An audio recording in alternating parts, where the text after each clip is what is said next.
as we go over this, I want you to really think about how you think.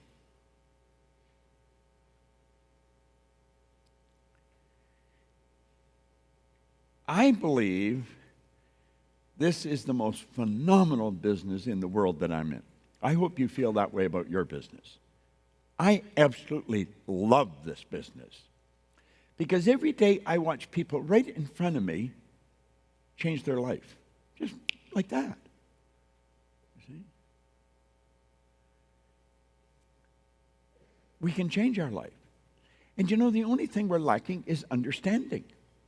That's the only thing we're lacking, is understanding. Solomon says that's the only thing you have to get. In all you're getting, get understanding.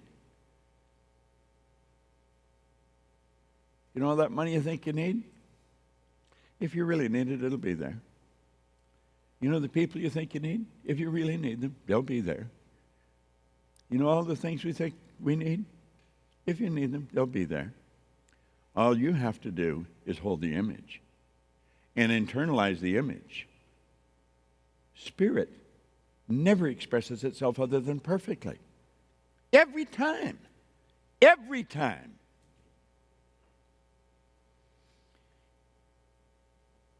In the spring of a year, if you were planting a garden and you planted some radishes, you wouldn't expect to find carrots there, would you? No. Let's suppose a mother or father want to teach the little boy something about how things grow. And so in the store, and they get a little envelope, little square envelope, and you shake it, and there's seeds in it, and it has a picture of radishes on the cover of the envelope. Then they tell the little boy, if we go, out beside the garage and dig up the earth, then we dig some little holes and put these seeds in,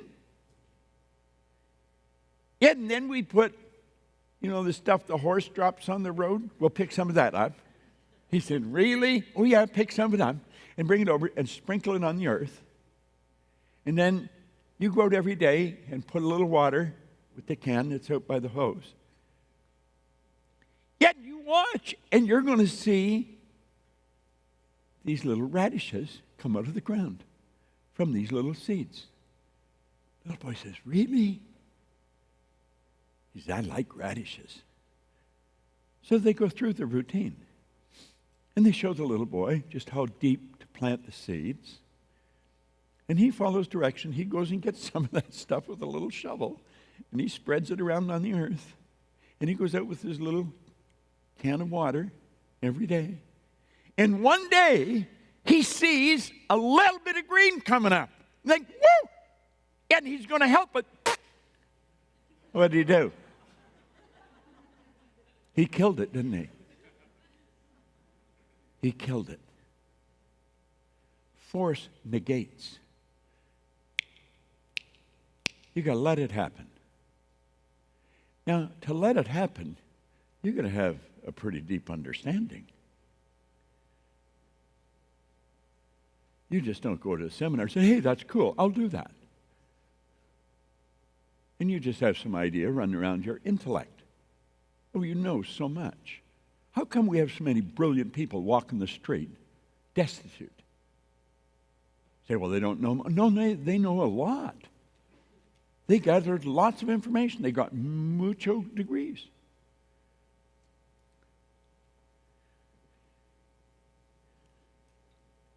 What they need is understanding. You've got to understand what the hell's going on up here. If you're not really careful, just wham like that, somebody's going to knock you off course. They will. Now think. Really think. A person's mind is like a garden, which may be intelligently cultivated or allowed to run wild. But whether cultivated or neglected, it must and will bring forth. You see, That is the law. A person's mind is like a garden. It really is. Your subjective mind is just like a garden, only it's many times more fertile than the garden. See, the agronomist would never, ever tolerate you calling the garden dirt. It's earth. And every particle of earth is on a specific vibration. It's not all in the same vibration. It's like Earl Nightingale said in The Strangest Secret. You can plant corn, not a 16th of an inch away, you can plant nightshade, a deadly poison. One will grow with just as great an abundance as the other, planted in the same garden. There's little particles of earth that are in harmonious vibration with the nightshade. There's other little particles of earth that are in harmonious vibration with the corn. The earth that's in harmony with the nightshade will be attracted towards that seed. Now that energy, or earth, may be jammed right up against the seed for the corn, but it won't resonate with the corn because it's not in harmony. You can be surrounded by negativity, but if you're not in harmony with it, it won't resonate. You won't move into that vibration. Now think, really think.